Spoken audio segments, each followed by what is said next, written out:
What's up, YouTube? This is going to be a series of my old downhill mountain bikes. This is series 1 of the Intense M1 2003 edition. Medium frame of the Intense M1 2003.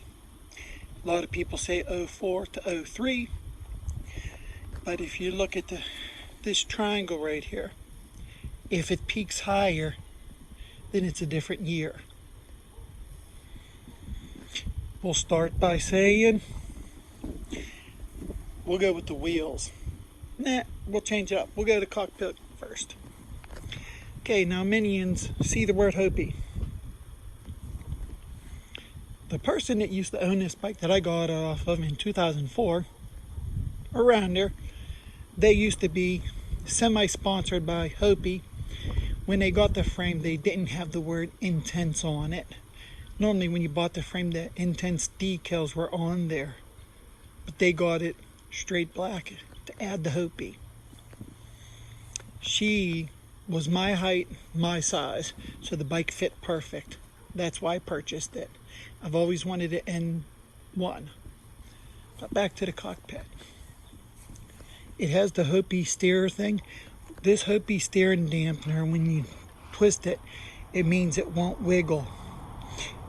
And females used to like it back in the day because it wouldn't jimmy the handles, the handlebars. As you can tell, I got Azonic bars, which are called Ultra Cross. I don't know if they're downhill, but I had some Azonic downhill bars on there. Don't know why I put them on there. I got the old-fashioned Hayes brakes, which I'm going to be probably getting rid of them, upgrading them. Won that at a race. I won a whole bunch of these Duff fenders at the time. 2 hard plastic ones, red, yellow, blue, clear, you name it, I won them. And that I don't think that RacersEdgeOnline.com, I don't think that exists anymore. I don't know. I got the old Marzocchi seat on it. I got bomber forks.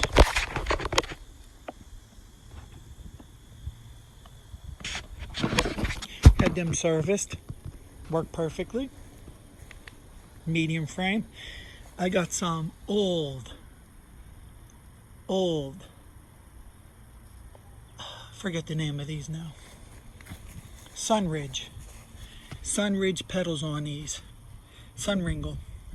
And let me tell you something, I've replaced the ends on these. Look at that, look at that.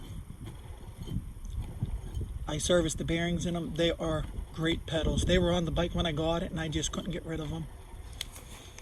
If we moved on, we're going to talk about this crankset.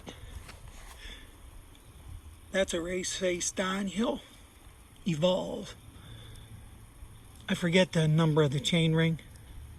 I had the MRP on here, but the big hunk of silver aluminum and the orange wheels didn't match the look.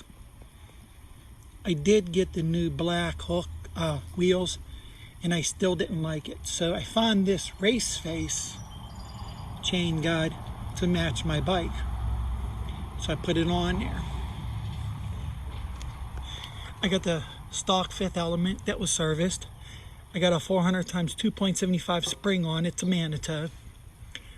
It fits the bike, so I use it. It fits my weight. A DIY mud flapper out of a 2-liter Pepsi bottle, and it goes down. This is the only Intense word I got on this. Shimano XTR inner tube wrap. I got a T.H.E downhill seat post that goes right down to here. I got about that much hanging up there because I had to get it below this weld, so I didn't want the seat to pull this off. It's a little dusty. I got frame protectant right here, so this wire, as you can tell, it does have a little rub I thought about stripping this bike and decaling it back up. But then that means I got to powder coat it and re-thread everything. I forgot to mention I have ODI grips. They are too intense. Now here's a story about this bike. When I raced it, Intense group was there, and I got some swag off of them. Got the jersey and stuff, and then I fell in love with these Michelin tires. I started buying them for this bike because I like the way the knobbies are, the knobbies are. So I kept using them for races. And I always rock the Maxxis back here. It's the downhill specific minion T.H.E. These are 26-inch wheels, which Hayes brakes, big rotor.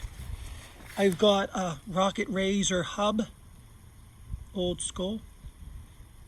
I need new decals for the bombers. The Rocket's hub here, and a Sunringle right there. Got that little 8-ball thing right there. I've had that on there since I got the bike. I raced it 4 and 5 times, but I do know I need to update these brakes. But all in all, this bike is so great for me. It's heavy. All the old bikes are heavy. But I tell you what, I can still throw it down when I want to. It's really a good bike.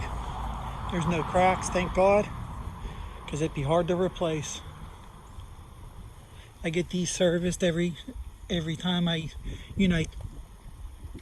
re-grease them, blow them out, clean it up. I do have a Raceface bottom bracket in there. You can see it, it's gold right there. That's a Raceface. I bought the group set of the Raceface crank and bottom bracket. At the time, that was $235 for the bottom bracket and the crank. Now at the time when I got my fork service, it was $210. So I did that and that at the same time, and then they rock these wheels right here. See this MTX? Sunring again. When I got the bike, it had it. I torqued the rim. It was like a little wonky. I couldn't save it. Bent spokes, stuff like that, but it didn't break the rotor.